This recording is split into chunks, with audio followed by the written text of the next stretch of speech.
wanavunja ATM hapa. ATM inavunjwa jamani. ATM watu wanavunja.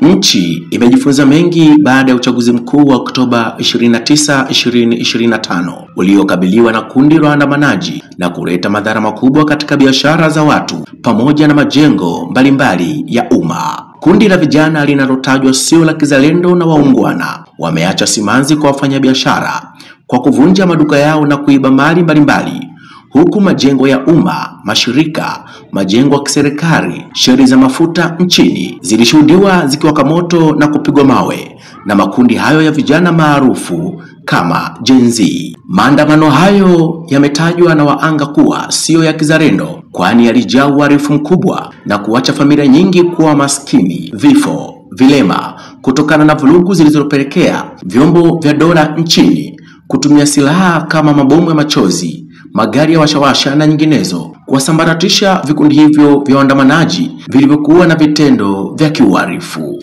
Lakini kwa upande wa Tarime mkoani Mara, hali ilikuwa vipi? Jicho letu limemulika halmashauri ya Tarime vijijini, mahali ambapo kunatajwa kutokea kwa maafa makubwa kulinganisha na maeneo mengine ya wilaya nzima ya Tarime. Tumeanzia hapa katika kijiji cha Kiwanja Nyamongo, ambapo kundi la waandamanaji linatajwa kuharibu mali za chama cha ushirika Nyabigena zenye thamani ya zaidi ya milioni 120 kwa kuzichoma moto, pamoja na jengo lililokuwa wamepanga ambalo ni jengo la CCM Block A nalo kuchoma moto na vitu vyote kuteketea. Kwa macho na mtazamo utaliona ni kundi kubwa ambalo ni la waandamanaji, lakini halikuwa na ujumbe. Waandamanaji hao walikuwa wanataka nini? Maandamano yao yalikuwa yanalenga nini? Walikuwa na mazumuni gani? Sasa lile tuliliona kwa sababu ni kundi la kihalifu ambalo limeanzia kuharibu mali kama za chama cha ushirika, kwa sababu sisi vyama vya ushirika sio wanasiasa. Na vile vile ikumbukwe, tulipopata uhuru, Mwalimu Julius Kambarage Nyerere, kihistoria, fedha alizoenda Union kudai uhuru zilitoka kwenye benki ya ushirika ya wakulima. Kwa hiyo sisi ni wakombozi wa nchi hii ya Tanzania. Sisi ndio tuliotoa pesa kutoka kwenye benki ya ushirika, Mwalimu Nyerere akaenda kudai uhuru Union. Mimi kwa majina naitwa Saidi Shalaudi Mbuye, mwenyekiti wa chama cha ushirika Nyabigena Mining Cooperative Society, ambacho chenye anwani ya 429, ambapo kilikuwa na ofisi Nyamwaga na ofisi ndogo ndio hapa palipotokea tukio hili, Nyamongo Kiwanja. Hawa unaowaona ambao wako nyuma yangu, kwanza nitawasalimia kwa ushirika. Pamoja tujenge uchumi imara endelevu. Ushirika ni kushirikiana. Baada ya kusema hivyo, mimi kama mwenyekiti wa chama cha ushirika Nyabigena, hili jengo lililoungua sisi tulikuwa tumelikodi, ni nyumba ya Chama cha Mapinduzi ambayo iko hapa Kiwanja, tawi la Kiwanja Block A, lakini sisi tumekodi hii nyumba tangia mwaka 2024 mwezi wa 6. Tukawa tumelipia kodi ya mwaka mzima, na ambaye kodi yetu ilikuwa inaisha mwezi wa 12. Sasa kwenye nyumba hii na jengo hili sisi tulikuwa tumewekamo mali zetu za thamani ambazo zilikuwa katika sekta 3. Mali za kwanza zilikuwa ni cherehani ambazo tulikuwa tumeanzisha chuo cha kufundisha watoto mafunzo ya ushonaji wa cherehani. Sekta ya pili ilikuwa ni kompyuta. Tulikuwa tumeweka mafunzo kwa watoto kuwafundisha kompyuta. Sehemu ya 3 ilikuwa ni ofisi. Chumba kingine kilikuwa kinatumika kama ofisi ndogo ya chama cha ushirika Nyabigena Mining Cooperative hapa Kiwanja. Lakini mnamo mwa tarehe 30 saa 2:30, majira ya saa 2:30 usiku, mimi mwenyekiti, baada ya kupigiwa simu na kijana, nilipigiwa simu na mjumbe ambaye ni Sale Mwita, tukakusanyika hapa, tukakuta kwa grupu lile lilikuwa limepita limeelekea Nyangoto. Grupu hilo lililokuwa likidai la maandamano. Sasa tukaona kwa vile ilikuwa kwenye karibia saa 1:30, tukaona si vizuri kuhamisha mali za chama, ulikuwa ni usiku. Tukachukua makufuli tukaongeza, kwa sababu walikuwa wamepiga kufuli 2 nje, lakini kufuli 5 za ndani zilikuwa bado zimeshikilia. Baada ilipofika saa 2:30 mvua ilianza kunyesha, ndipo grupu hilo lilitoka sasa Nyangoto likaja hapa kwa lengo la kuegama mvua, lakini ndipo lilipoanza kufanya uhalifu. Kwa majina naitwa Immaculata Dickson Marwa. Mimi kama katibu wa chama cha ushirika. Mimi tukio ile sikulipata awali kwamba limetoka. Ila asubuhi wakanipigia simu wakaniambia, "Katibu, uko wapi?" Nikamwambia, "Niko nyumbani." Wakaniambia, "Njoo ofisini." Nikauliza, "Kuna nini? Hivi wewe huna taarifa?" Nikamwambia, "Mimi sina taarifa." Wanasema ofisi yetu ilichomwa usiku, mali zetu zote zimeteketea. Kweli waninivunja magoti. Nimetoka nyumbani kufika mahali hapa nilikuwa hata sina ile nguvu ya kutembea. Kwa sababu barabarani kulikuwa hamna nani za kutembea, ulikuwa unatembea vichochoroni kwa kujificha. Basi nikafika kwenye tukio. Nilipofika kwenye tukio nikakuta kila kitu kimeshaharibika. Basi mimi kama katibu, kweli hili tendo halikunifurahisha. Niliumizwa sana na vijana wetu kuamka kuchukua hasira na kuweza kuteketeza mali kama hizi zilizokuwemo ndani ya jengo. Hii mali ni mali yetu sisi wote pamoja na familia zetu na vijana wetu.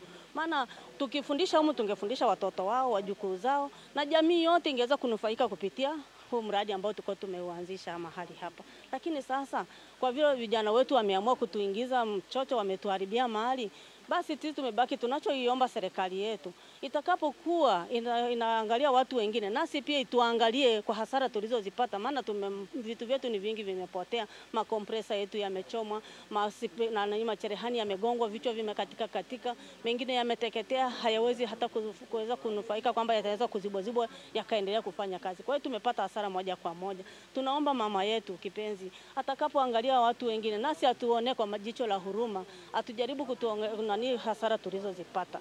Tunaomba serikali yetu isituache mbali. Kweli hili tendo mimi nimelilaani vikali. Na nikafikia mbali nikasema watoto wetu waliofikia kufanya hili jambo, nafikiri wengi labda hata baisikeli hawana. Hawana uchungu na hii mali iliyokuwemo, hawana uchungu na mali ya mtu. Maana ungelikuwa na uchungu na mali ya mtu, usingelikuwa kuteketeza mali kama hii. Hii ni mali ya jamii ambayo ingetusaidia familia. Sisi tunalaani hili kitendo kwamba vijana wetu wametukosea na wameikosea nchi yote kwa ujumla. Si kwamba ni Nyamongo peke yake. Kwa sababu ni tendo limefanyika katika taifa letu lote. Kwa hiyo tunaomba Mungu, tunaomba watoto wetu wabadilike, wasiendelee kuishi katika zama ambazo zimekwisha kupita. Mimi katika hali hii nimehangaika na chama hiki cha ushirika ni kwa muda mrefu. Vijana waliotuharibia mali yetu, mimi hata sikuweza kulala niliposikia kwamba mali yetu imeharibiwa. Kwa sababu hii mali, mimi tulikuwa na cherehani nyingi ambazo tulikuwa tunafundishia vijana wetu ili nao waweze kupata maarifa ya kujiendeleza kimaisha. Lakini sasa walipotuharibia hii mali, mimi naona kwamba ni kero kubwa wametuletea wana ushirika. Bana, mimi naitwa Rashid Kisiri Gamama, ni mwenyekiti wa Chama cha Mapinduzi kata ya Kemambo. Lakini pia tawili la Kiwanja ndio kijiji ninachoishi mimi. Ukweli tarehe 30 ilitokea tukio ambalo haijawahi kutokea katika maisha ya kijiji hiki. Baada ya kumaliza uchaguzi mkuu wa tarehe 29, majira hayo ya jioni, kuna kundi ambalo msingi wake ni wahalifu. Kundi vya kihalifu vilitengenezwa na vijana wadogo kwa sababu muonekano wao hawakuwemo wazee. Ilikuwa ni vikundi vya kihalifu na vinathibitika kama ni vya kihalifu kwa sababu madhara aliyofanya yalikuwa ni madhara ambayo yalikuwa yanaonyesha kama kuna chochote wanachokidai. Kwa mfano mimi katika chama chetu, Chama cha Mapinduzi tawi la Kiwanja, ile ambayo ofisi yake imechomwa moto, ni chama ambacho kijiji ambacho kimeanzishwa tangu mwaka 75. Kwa hiyo ofisi hii ilikuwa inachukua kumbukumbu zote za Chama cha Mapinduzi tangu mwaka 77. Kwa hiyo kwa sekunde chache tu, kwa tamaa tu na ushenzi wa watu wachache walijitokeza, wametokomeza dokumenti zote na maisha ya Chama cha Mapinduzi katika kijiji cha Kiwanja. Lakini sisi kama Chama cha Mapinduzi na mimi kama mwenyekiti kwa niaba ya wanachama wenzangu tunalaani sana tukio hili. Tunalaani sana vitendo hivi kwa sababu ni vitendo vya uhalifu. Wala sidanganyike kwamba ni maandamano. Maandamano siku zote ni yanayoenda kwenda kudai kitu. Hawa walikuwa ni majambazi, wavamizi, walivamia baadhi ya maeneo wakaiba, wakachoma ofisi za umma. Leo hii wamerudisha umma katika mazingira magumu sana. Kwa mfano, hapa CCM kulikuwa na shughuli zilikuwa zinaendelea, na hata kulikuwa na watu wengine ambao walikuwa wananufaika na hili jengo. Kulikuwa na watu wa ushirika wakiishi humu wakitunzia mali zao hapa. Lakini kwa tamaa zao wametokomeza hivyo. Mimi wito wangu, naomba wazazi wenzangu tuangalie namna gani tunavyoelekea kuishi katika nchi yetu. Tusiruhusu makundi tusiyoyafahamu kutuzidi akili na kuteketeza mali zetu kwa muda mfupi. Sisi ni wazazi. Wale wote na watoto ambao wametoka kwenye majumba yetu sisi wamekwenda kukusanyika sehemu wanadai maandamano. Walichokuwa na kidai ujumbe wao ni nini? Walikuwa wanamdai nani kwamba amechina? Kwa mfano hapa kwetu kati ya Kemambo tulikuwa na diwani, hakuwa na mpinzani. Walikuwa wanamdai diwani gani mwingine? Sasa ingekuja basi diwani, kwa sababu ni mfumo wa vyama vingi, akachukua fomu kwa niaba ya chama hicho kingine. Hapa kuwepo alikuwa mgombea mmoja tu wa Chama cha Mapinduzi. Kwa hiyo niombe serikali, kwa sababu ina mkono mrefu, matendo haya yoyote aliyegusa mkono wake awajibishwe. Labda nichukue nafasi hii kwanza kujipa pole mimi mwenyewe pamoja na wananchi wote walioguswa na tukio hili. Kwanza mimi nimechukua nafasi ya kujipa pole kwa sababu mimi ni muasisi wa chama hiki. Hiki chama tulikiasisi watu 6. Lakini miongoni mwa 6 hao mimi ni mdhamini wao. Mimi kwanza nitoe wito kwamba vijana lazima wajitambue, kitu cha kwanza. Alafu wasiingie kwenye mihemko ambayo labda imechochelewa na bila kuichunguza kwamba hiyo italeta athari gani. Hiyo ndio kitu cha kwanza. Tukiwa na vijana wa Kitanzania wanaojitambua, huenda taifa hili linaweza kuwa na mafanikio. Kama ni haki uidai kwa njia ambazo zinaeleweka, sio za vurugu. Maana yake kitendo kama hiki ni vurugu. Wewe unachoma mali za mtu ambaye labda huna kosa naye. Unaharibu. Kwa mfano sisi hapa kijijini tumeharibiwa hili jengo, mali za ushirika zimeungua. Sisi ni kijiji ambacho tunaendesha mradi mkubwa na mgodi. Tulikuwa na dokumenti zetu pale ofisini zimechomwa zote. Kwa hiyo kwa ujumla sisi tumeathirika sana. Hivyo nitoe wito kwa vijana wa kwetu hasa na wa nchi nzima. Sisi Nyamongo kwa ujumla tulikuwa tumetulia hadi kuanzia tarehe 29 tumekuja kuibuka tu kundi. Tetesi tulipata, watu wanakuja hatukuamini. Sasa likaja likatokea hiyo. Kwa hiyo niwasihi vijana wabadilike. Kwa majina naitwa Bogomba Rashidi Chichake. Ni mheshimiwa diwani mteule wa kata hii ya Kemambo. Kwa kweli, na kabla hapo nilikuwa diwani wa kata hii. Kwa kweli katika matukio yaliyotukia hapa baada ya uchaguzi, kimsingi ni matukio ambayo yamekuwa mabaya sana kwenye eneo letu la Nyamongo. Kwanza vijana wamejitokeza, pamoja na kwamba kuna baadhi ya vijana waliotoka nje ya eneo letu, lakini waliungana na vijana waliopo kwenye eneo letu katika hali fulani ya kuiharibu amani ya Nyamongo. Nyamongo sasa ni kijiji kikubwa ambacho kimsingi tunatarajia na tunaiomba sana serikali itusaidie kufanya mji wa Nyamongo kila kitu kipo. Kwa sababu hizo pia tunao watu wageni wa kutoka maeneo mbalimbali. Sasa hili tukio lilotukia hapa baada ya uchaguzi ni tukio baya sana. Tunalilaani kweli kwa sababu tukio ambao vijana wanasema walikuwa wanaandamana. Sasa hata hapa Nyamongo tukikubaliana kwamba wanaandamana kwenda wapi? Kwenda kufanya nini? Kwa sababu ingekuwepo ofisi ya DC hapa, unasema unaandamana kwenda ofisi ya mkuu wa wilaya kufikisha ujumbe. Hivi ni vijiji. Ni kata. Bahati mbaya sana kwamba tulikuwa kwenye zoezi la uchaguzi, hata uwezi kumpata diwani, uwezi kumpata mtendaji wa kata.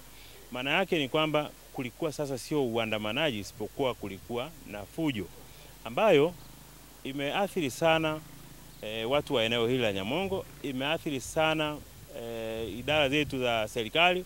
Kwa mfano imechoma ofisi hii ya chama na ikachoma ofisi ya serikali ya kijiji. Baadhi ya nyaraka za watu zimeunguliwa ndani. Hapa kwenye ofisi ya chama kulikuwa na ushirika, nao vitu vyao vyote vimeunguliwa ndani. Sasa ukiwauliza hao vijana ambao walifanya hili zoezi la kuchoma hizi ofisi na kuunguza hivi vitu vyote, nini walichonufaika nacho, nini walichokichukua. Haya mabati yaliyoungua hapa yamewasaidia nini huko walikorudi nyumbani. Kwa hiyo tunaona kama ni jambo ambalo halijakaa vizuri, na tunaomba tu kwamba tutoe rai kwa watu wetu wa Nyamongo. Hii Nyamongo itakuwa kama tutakubali kuendelea kuwepo na wageni na watu kutoka mbalimbali, maeneo mbalimbali. Sasa kama ni hivyo, ni vizuri sana tukakubaliana kwamba tutunze amani. Tutunze amani kama kuna jambo ambalo halijakaa vizuri, kwa sababu uongozi upo kwenye eneo hili, basi twende kwa DC, twende kwa mkuu wa mkoa, twende kwa ofisi za vijiji ambazo kimsingi sasa tayari wameshaziunguza, lakini twendeni tukatafute haki kwenye maeneo hayo. Naamini kwamba haki itapatikana. Naam, mtazamaji, tukiachana na madhara haya ambayo yamepatikana katika ofisi ya ushirika katika kijiji cha Kiwanja, sasa moja kwa moja twende tukaangazie madhara ambayo yamepatikana Oktoba 30 yaliyoletwa na waandamanaji ambao walileta vurugu kubwa, walileta uhalifu, walileta majanga. Hapa tuko nje ya ofisi ya kijiji cha Kiwanja. Jengo hili ambalo limegharimu zaidi ya milioni 50. Waandamanaji hawa wamelichoma kwa moto na kuteketea kabisa. Tumezungumza na baadhi ya wananchi katika eneo hili pamoja na mwenyekiti wa kijiji amesimulia. Kwa majina naitwa Chia WCB, ndo mwenyekiti wa kijiji hichi cha Kiwanja. Kwa kweli tunaona tarehe 30 matukio yametokea kwenye kijiji chetu. Tumechomea ofisi ya chama ya tawi la Kiwanja na ofisi ya serikali ya kijiji. Kwa kweli tumepata madhara makubwa, kwa sababu hii adha maandamano tumeona hata tumepoteza watu ambao walikuwa ni nguzo kubwa, na pia tumepoteza hata ofisi ya serikali ya kijiji ambayo mtu yoyote ilikuwa inaweza kumhudumia bila kujali ni mtu wa chama fulani, hata angekuwa mwenyekiti wa labda wa Chadema wa Kafu anaweza kuitumia hiyo ofisi.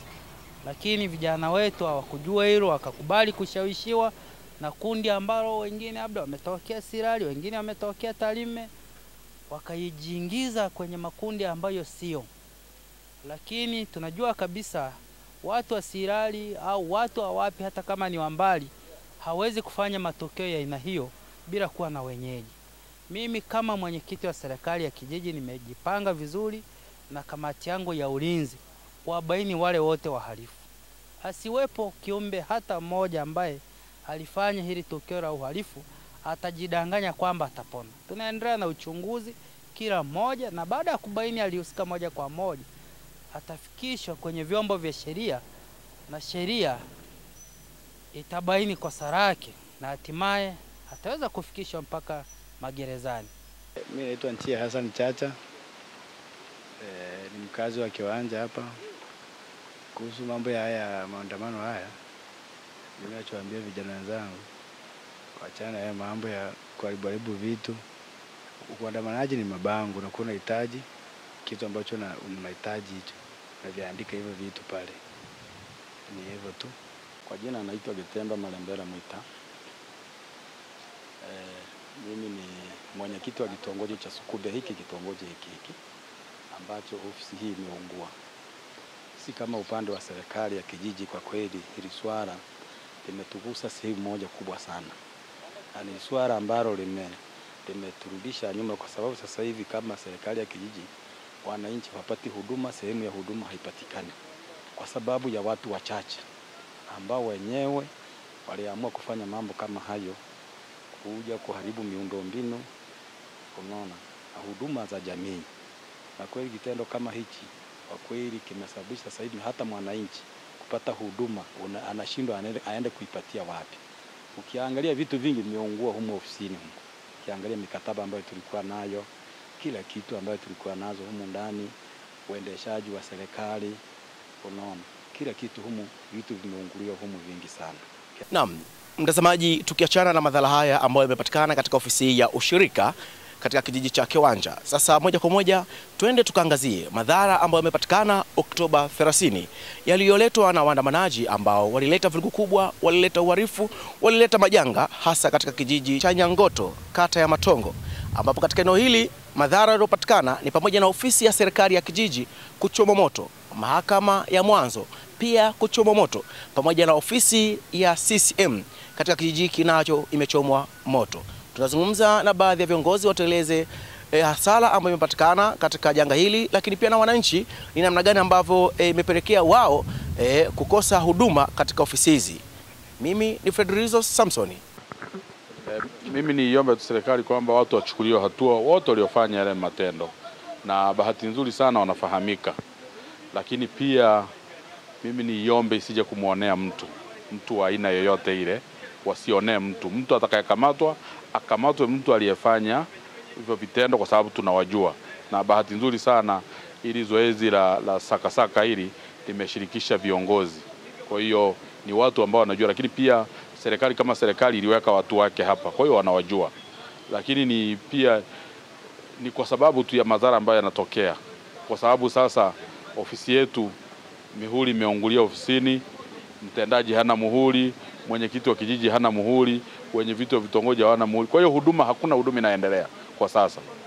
Kwa hiyo wananchi sasa wanapata shida kubwa sana, kwa sababu hakuna zoezi la aina yote linaendelea. Uhitaji barua huwezi kuipata mpaka waende vijiji vingine vya jirani.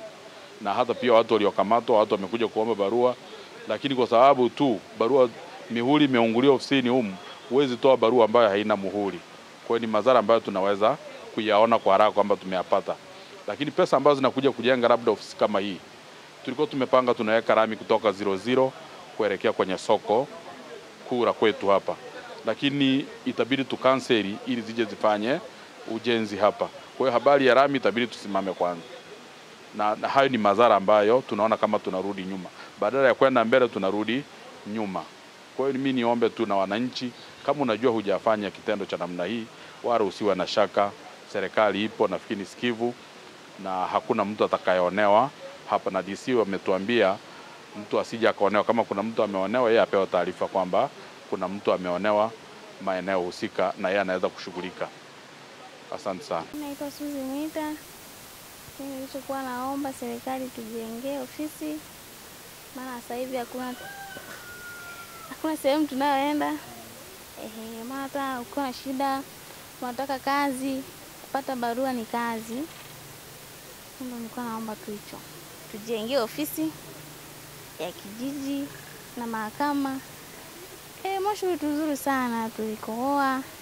Japokuwa tulikuwa tumejifungia ndani, lakini bado moshi uliingia. Mimi nilikuwa naomba tu wasiendelee na maandamano, waishie hapo hapo. Waliofanya yametosha, wasiendelee tena. Madhara makubwa sana yatatokea kwa wananchi wengine. Watoto wasiokuwa na hatia wataumia kama hivyo. Maana nchi iwe na amani kama zamani. Mimi nilipotoka nyumbani kuja nikakaa hapo hivi. Sasa kuna kijana yuko hapa. Akaniambia, mzee, kuna mambo yameharibika huku, tukae Jonjo. Sasa nilipotoka huku nikaamuka nikakaa pale. Nilipokaa pale, sasa nikawa ninatulia nikaona sasa moto wamewaka huku. Moto ulipowaka huku, nikatoka huku. Nataka niingie ndani, nikachukua kiti nikaweka ndani. Sasa ile kijana akasema, mzee, hivi umekuwa nini? Akanishika mkono. Tukakimbia tukaingia kwenye mji huo hapo. Tusakaa Jonjo tayari na ni matani moto kwa nyumba hii. Kumbe watu wameunia. Tukatoka huko. Sasa tukakimbia tukaingia kwa hiyo mama, tukafunga gate. Sasa wakaanza kufanya maneno yao. Wanapiga mawe tu. Mlisi yuko. Sisi nimetufungia kwa yule mama sasa. Wakachoma hii nyumba, wakatoka wakakimbia kwenda kwa mahakama, kutoka mahakama wakaenda kwa nyumba ya hakimu. Basi yeye yangu niliona rafiki yangu. Ani wahalifu. Haki wangechukua mapango. Wafanye hivi sasa. Sisi tunataka haki, kama ni kitu bei imepanda ya chakula au ni vitu vinafanya hivi ndio haki. Lakini sio haki, wale ni wahalifu. Maana kuna mama walikuwa analia, wanapiga yoi. Kwa majina naitwa Boniface Waitaro Mwita, katibu wa CCM kata ya Matongo.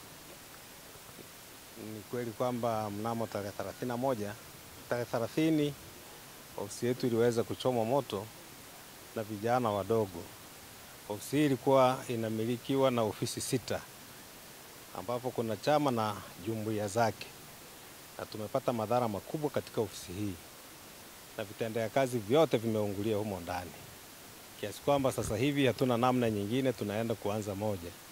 Na sehemu kubwa waliohusika katika tukio hili ni asilimia ya vijana wadogo hao, ndio waliokuwa washiriki wakubwa katika kutekeleza majukumu haya, kuchoma ofisi ya chama na ofisi ya serikali pamoja na mahakama, ikiwa ni namna ya kuturudisha nyuma kimaendeleo. Kwa kweli tunasikitika na tunasikitika mno, na tunashauri kwa upande wa wazazi tujaribu kukemea vijana wetu ili siku nyingine tena wasirudie kufanya vitendo vya kinyama kama hivi, kwa sababu ni vitendo ambavyo vinarudisha maendeleo nyuma na kwa jamii nzima ya Nyamongo. Na kwa upande wa kijana huyu ambaye ni mfanyabiashara kutoka eneo hili, amelalamika namna ambavyo maandamano hayo hayajamwacha salama, maana waandamanaji walivunja duka lake na kuiba simu, jambo ambalo limemuingiza hasara dukani hapo, kwani yeye hutegemea biashara kumuingiza kipato ili aweze kusomesha ndugu pamoja na watu wanaomtegemea. Naitwa Roja Enoki Maisa, ndio ni mmiliki wa hii biashara ya duka la simu hapa Nyamongo, Tai 00. Mimi ndo niliathirika katika hichi kipindi cha maandamano. Hili tukio lilitokea siku ya tarehe 30 mwezi wa 10 2025. Hiyo siku tulifungua asubuhi mapema, kila mtu mtaa mzima tulikuwa tunaendelea na shughuli. Sasa ikafika mida ya saa 8 saa 9 ndo hizo fujo zilipoanza. Sasa tukawa kila mtu amefunga kwa haraka, hata tukupata muda wa kuchukua baadhi ya hela na simu kubwa kama hizo, kwa sababu unakuta huwezi jua kama wewe ndo target ya nani ya kuibiwa. Sasa hiyo siku nilikuwa na kiasi kadhaa cha hela kama milioni 7 hivi ilikuwepo keshi. Sasa katika zile purupushani za kufunga nikawa nimesahau kufanyaje kuichukua hiyo hela, kwa sababu niliofia naweza nikatoka nayo labda vijana wakaniona wakanifanyia fujo. Ikabidi niache, nikaacha, na pia simu zilikuwepo hapo, nilikuwa na baadhi ya simu nyingine hapa chini stoko. Nikawa nimefunga nikaenda zangu mimi nyumbani. Imefika mida ya saa 2 saa 3 za usiku, kama saa 2:50 hivi nikapigiwa simu na jirani yangu, yuko hapo anauza duka la vipodozi, kwamba wai huko 00 wanakuvunjia duka. Nikafika hapa 00, nikachukua bodaboda, nikafika maeneo ya hapo chini, nikakuta barabara zimefungwa. Ikabidi yule jamaa nishushe mimi nitembee kwa miguu, nikakimbia nikawahi nikaja hapa. Nimefika nikakuta PKM. Nilimpigia mzee Domi, mmiliki wa hivi vibanda, nadhani ndo akampigia PKM, akaja pale ndo akafukuza vijana. Nikakuta wamekata huo mlango, wamevunja kabati, wamechukua simu zote, yani meza yote. Nichukua kila kitu, kuanzia simu zilizoko hapo mezani, simu kubwa, stock, hela zote wamevunja. Naye mwenyekiti wa kijiji hicho ndugu Machage ameeleza jitihada ambazo wao kama kamati ya ulinzi na usalama wamezifanya, ikiwemo kuokota simu zilizotelekezwa njiani za mfanyabiashara huyo pamoja na simu zilizokamatwa kwa watu na kuzirejesha polisi, na kisha taratibu zingine za kiupelelezi kuendelea. Baada ya kura kuna watu walikuja kama waandamanaji, lakini kimsingi ni uhalifu. Walipora dukani mali zaidi ya milioni 30. Lakini kwenye kufanya upelelezi tumekamata watu, tayari tumeshakamata watu na simu. Tumekamata zaidi ya simu 10 ambazo watu wanazo. Tumekamata simu 8. Tumekamata simu 8 kwa watu, lakini simu 4 zimetelekezwa barabarani, na zote tumezikabidhi polisi wakati polisi wanaendelea na uchunguzi. Lakini pia kuna watu ambao walihusika hapa wanaendelea kutafutwa na polisi. Jicho letu halijaishia hapo. Tumemtafuta mkuu wa wilaya ya Tarime ambaye ndiye mwenyekiti wa ulinzi na usalama, Meja Edward Goele. Ameonekana mara kadhaa akizunguka katika maeneo mbalimbali yaliyoathiriwa na kundi la waandamanaji Oktoba 30 kwa ajili ya kuwapatia pole wa anga. Kwanza nianze kushukuru kwa siku ya leo, lakini pia kimsingi wilaya ya Tarime ni kati ya wilaya ambazo zilipitia changamoto kidogo kuanzia siku ya tarehe 29, lakini kwa ushirikiano mkubwa wa vyombo vya ulinzi na usalama pamoja na wananchi tumeweza kuiweka hali ya wilaya salama, na sasa nikadiriki kusema mpaka sasa wilaya ya Tarime iko salama sana. kwenye maeneo yote, kata zote, vijiji vyote. Hali ya ulinzi na usalama ni nzuri, na tumeendelea kukaa pamoja na wananchi kuhakikisha kwamba hali iliyojitokeza siku ya tarehe 29 haijitokezi tena.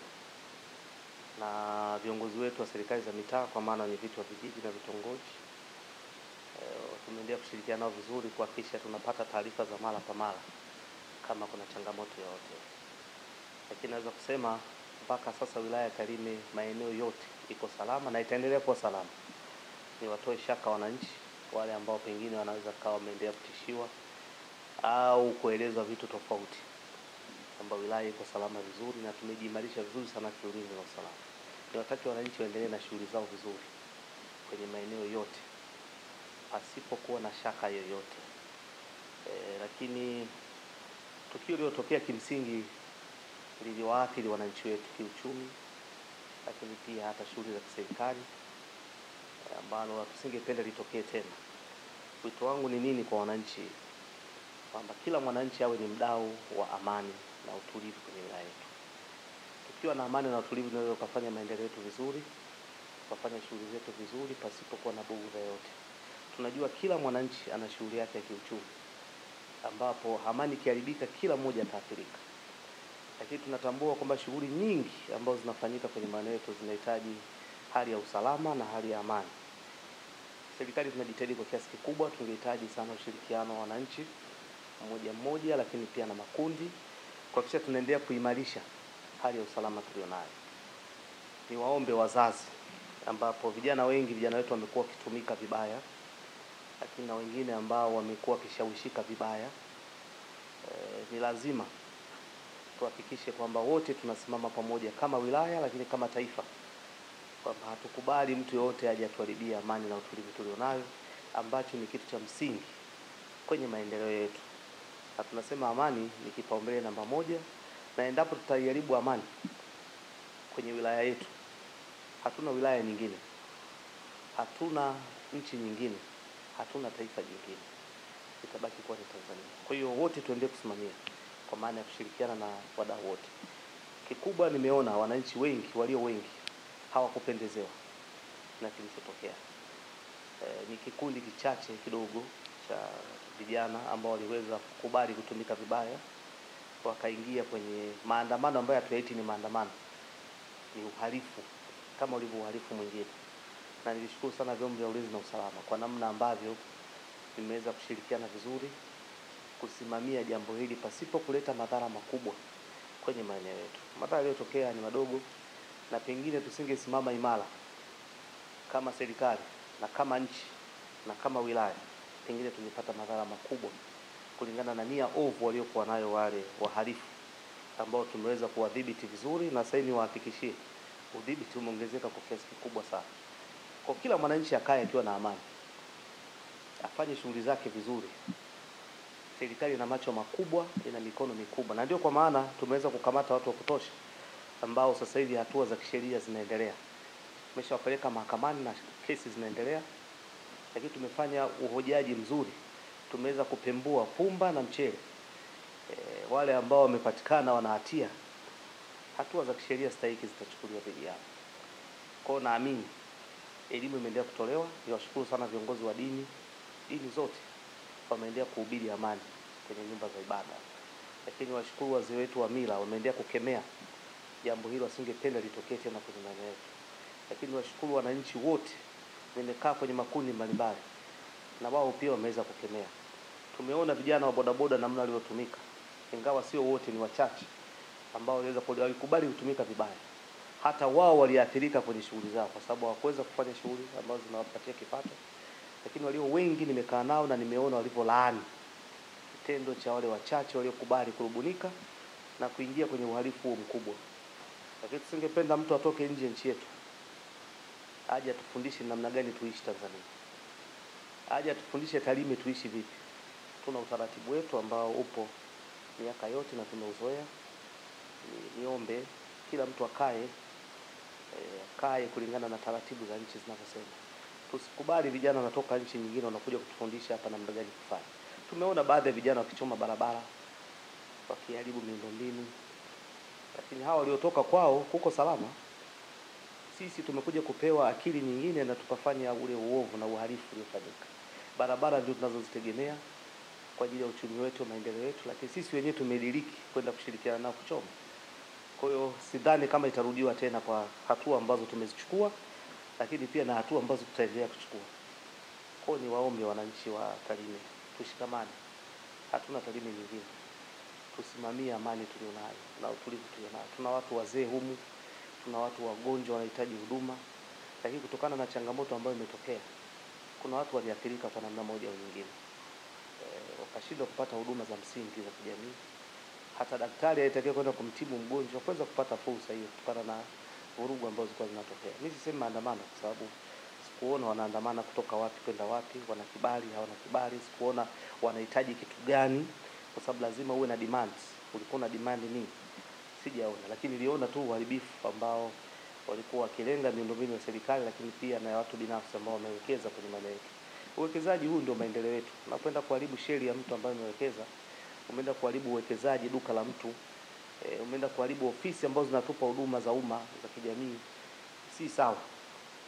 Lakini najua walirafirika na ningeomba wasirudie tena, na si kuomba, natoa maelekezo wasirudie tena, na ndio maana tumechukua hatua kali za kisheria kwa wale wote ambao wamebainika walihusika kwa namna moja au nyingine, na tutaendelea kuchukua hatua. Hata wale waliokimbia tutaendelea kuwatafuta huko waliko, na naamini watapatikana kwa sababu serikali ina mkono mrefu na watawajibika kwenye kile walichokifanya. Mkuu, umekuwa kiongozi rafiki kwa makundi mbalimbali ya kijamii ndani ya wilaya ya Tarime, lakini vyombo vyetu pia vimekuwa vikikunukuu mara kadhaa kuhusiana na kauli yako kubwa ambayo umekuwa ukisema mara nyingi ya kuwa hatuna Tarime nyingine. Unapokuwa unasema hatuna Tarime nyingine, kwa mtu ambaye pengine hajaelewa, unakuwa unamaanisha nini kwa ufafanuzi zaidi? Kimsingi Tarime tumejenga kwa nguvu zetu kwa muda mrefu, na tuna maendeleo makubwa ambayo tumefikia mpaka sasa, na endapo tutaiharibu Tarime hii ambayo tunaiona inapendeza leo, na serikali imefanya kazi kubwa ya miundombinu kwenye kila sekta, tutaweza kuirudisha vile ilivyokuwa. Na ndio maana nasema hatuna Tarime nyingine. Itakapokuwa imeharibika, itakuwa imeharibika na hatuwezi kuitafuta nyingine. Na kama tukiondoka, hata tukikimbilia nchi nyingine, haiwezi kuwa kama Tarime hapa ambapo tunaishi, penye uhuru na amani na kufanya mambo yetu. Hata wale wawekezaji ambao wamewekeza fedha nyingi kwenye wilaya hii, zile fedha maana zitapotea na hatuwezi kuzirudisha. Na endapo tutazirudisha, hatuwezi kufika kwenye kiwango ambacho tunacho. Tunachohitaji ni haya maendeleo makubwa ambayo yameshafanyika kwa ushirikiano mkubwa wa serikali na wananchi na wadau binafsi, tuyaendeleze ili tupige hatua. Zile 10 tulizonazo tupate hatua 15, na sio zile 10 tulizonazo tuzirudishe kwenye hatua 2. Hatuna Tarime nyingine. Tarime ni hii inavyopendeza na itaendelea kupendeza, tuendelee kuipenda na kuisimamia. Asitokee mtu akaje akatushawishi tuiharibu Tarime yetu. Na pengine ndani ya wilaya ya Tarime, kutokana na hiki ambacho kimetokea kuanzia Oktoba 30, kimeleta madhara makubwa. Kwa ndani ya wilaya ya Tarime kwa namba, pengine mpaka sasa ni watuhumiwa wangapi ambao wamefikishwa mahakamani au wamefikishwa katika kituo cha polisi kwa ajili ya mahojiano? Mpaka sasa tulikamata watu wengi, lakini tuanza kuwachuja kwa kuwapembua wale hasa, tupate ambao wataingia moja kwenye tuhuma aidha za kushiriki, kuwezesha au kuhamasisha vurugu ambazo zimetokea. Ni watu zaidi ya 188 ambao tumeshawafikisha mahakamani zaidi, lakini pia tuliokamata walikuwa ni wengi sana. Lakini tuliamua kuanza kuchuja wenyewe yule ambaye yawezekana alikumbwa kwenye mkumbo au kwa namna moja au nyingine akajikuta ameingia, lakini tuliwataka wale hasa washiriki, na ndio ambao tumeshawafanyia utaratibu wa kuwapeleka mahakamani kwa mujibu wa sheria, na tunaendelea kuwatafuta wengine ambao wamekimbia kwa namna moja au nyingine, na endapo tutakapowapata watawajibika kwa kile walichokifanya. Tumekuona ukichukua nafasi yako sasa kama kiongozi kutembelea makundi mbalimbali ya waanga ambao wamekumbwa na changamoto hizi, wengine bidhaa zao kuibiwa kwenye maduka, lakini ofisi mbalimbali za kiserikali kuchomwa na kuharibiwa. Neno lako sasa la faraja kwa waanga hao kama sehemu ya serikali na kama mwenyekiti wa ulinzi na usalama wilaya hii ya Tarime ni lipi? Watu wetu ambao wameathirika kwa namna moja nyingine ndio watu ambao tunaongoza. Wanapopata matatizo ni vyema tukaenda kuwafariji. Kwa hiyo nimefanya ziara ya kutembea kwenye maeneo athirika, kwenye shughuli zao za kiuchumi, majumbani kwao, ili kuwapa neno la faraja kwamba tupo pamoja, lakini pia kuendelea kupata taarifa za msingi kutoka kwao, na sisi kama serikali tunachowaahidi wao, tutahakikisha tunawatendea haki kwa wale waliohusika kwa namna yoyote ile kwenye changamoto iliyotokea, watachukuliwa sheria kwa mujibu wa sheria. Kwa hiyo serikali kwa pamoja na wananchi wake kama ambavyo inafanya siku zote, wakati wa shida na wakati wa raha. Kwa tutaendelea kuwa nao pamoja na kuwafariji, lakini pia kuangalia hatua sasa za nini tufanye baada ya tukio kutokea, kwa kushirikiana na serikali ili waweze kukaa vizuri, waendelee na shughuli zao za kimsingi na kuwaongezea hali ya kiusalama ili kuwatoa hofu na mashaka kwamba sasa wilaya ya Tarime iko salama zaidi kwa kipindi chote ambacho tutakuwepo hapa. Na mimi nishukuru sana, nichukue nafasi hii kuwashukuru wananchi wa Tarime. Hata tulipowaambia wakae ndani, walitii vizuri sana. Ili si tubaki tuhangaike na wale wahalifu ambao wako nje. Na ilitusaidia kwa kiasi kikubwa kuweza kuwapata, lakini pia na wao kutupa taarifa zile za kimsingi ambazo zilitusaidia kuweza kuwapata kwenye maeneo. Tunatambua kuna maeneo yalikuwa wanajificha, wananchi hawa walituambia kwamba wapo sehemu fulani. Na ndio maana tunasema siku zote vyombo vya ulinzi na usalama vinahitaji ushirikiano na jamii ili kuweza kuwafichua wahalifu na tuweze kuchukua hatua. Kwa hiyo niwashukuru wananchi wa Tarime kiukweli kwa kiasi kikubwa wamekushirikiana yaliyotokea.